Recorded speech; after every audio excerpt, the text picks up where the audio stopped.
జై శ్రీమన్నారాయణ. ఆండాళ్ తిరువడిగలే శరణం. ధనుర్మాసం 19వ పాసురం. குத்து விளக்கெரிய போட்டுக்கால் கட்டில் மேல் மெத்தென்ற பஞ்சசயனத்தின் மேலேறி கொத்தலர் பூங்குடல் நப்பின்னை கொங்கை மேல் வைத்து கிணந்த மலர் மார்பாவாய் திரவாய் மைத்தடங்கன்னினாய் நீயுண் மணாளனை எத்தனை போதும் துயிலடவட்டாய்கான் எத்தனை ஏலும் பிரிவாத்தகில்லாயால் తత్వమన్రు తగవేలోరెంబావాయి. ఈ పాసురంలో గోదాదేవి, నీలాదేవి, శ్రీకృష్ణ పరమాత్మ ఇద్దరిని కలిపి నిద్రలేపుతోంది, అర్థిస్తూ ఉంది, ప్రార్థిస్తూ ఉంది. చుట్టూ దీపము కాంతి వెలుగుతూ ఉండగా కువలయా పీడనం అనేటటువంటి ఒక ఘట్టం, గజదంతములను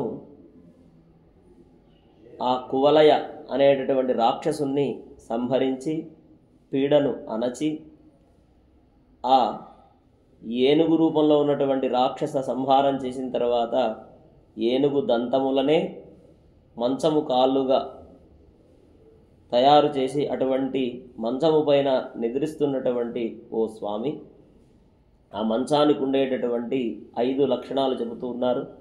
1 మృదువైనట్టు చల్లదనము, 2 మార్దవము, 3 వైశాల్యము, 4 సౌగంధ్యము, 5 తెల్లదనము కలిగినటువంటి 5 లక్షణములు కలిగినటువంటి శయ్యపై అధిరోహించి గుత్తులుగా వికసించినటువంటి పుష్పములకు ఆధారమైన శిరోజములు కలిగినటువంటి ఓ నప్పిన్న పిరాటి, ఓ నీలాదేవి, ఆమె యొక్క వక్షస్థలము తనపై ఉంచుకొని ఉన్నత స్తనగిరి తటములపైన అటువంటి శయనించి ఉన్న విశాల వక్షస్థలం పైన శోభిల్లేటటువంటి స్వామి, నోరు తెరిచి ఒక్కమారు పలకవయ్యా, కాటుక నలుపు కలిగి విశాలమైనటువంటి నేత్ర శోభ కలగా ఓ నీలాదేవి, ఏమమ్మా నీవు నీ భర్తనొక్క క్షణమైనా నీ అందలి మోహమును వదిలి మా వద్దకు వచ్చుటకు అంగీకరింపకున్నావే,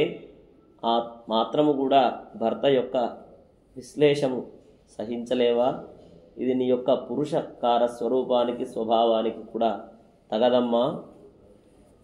ఓ నీలాదేవి, శ్రీకృష్ణ పరమాత్మ ఇరువురు చక్కగా ఆ శయ్యపై నిద్రిస్తూ ఉన్నారు. ఆ సందర్భంలో గోదాదేవి గోపికలందరూ కలిసి నీలాదేవితో కలిసి శ్రీకృష్ణ పరమాత్మను ఇరువురిని కూడా నిద్రలేపడానికని ప్రార్థన చేస్తూ ఉన్నారు. వ్రతంలో పాల్గొనడానికి వాళ్ళంతా సిద్ధపడుతూ గోదా అమ్మవారిని ఈ పాశురంలో ఈ విధముగా ప్రార్థిస్తూ ఉన్నారు. జై శ్రీమన్నారాయణ. ఆండాళ్ తిరువడిగలే శరణం.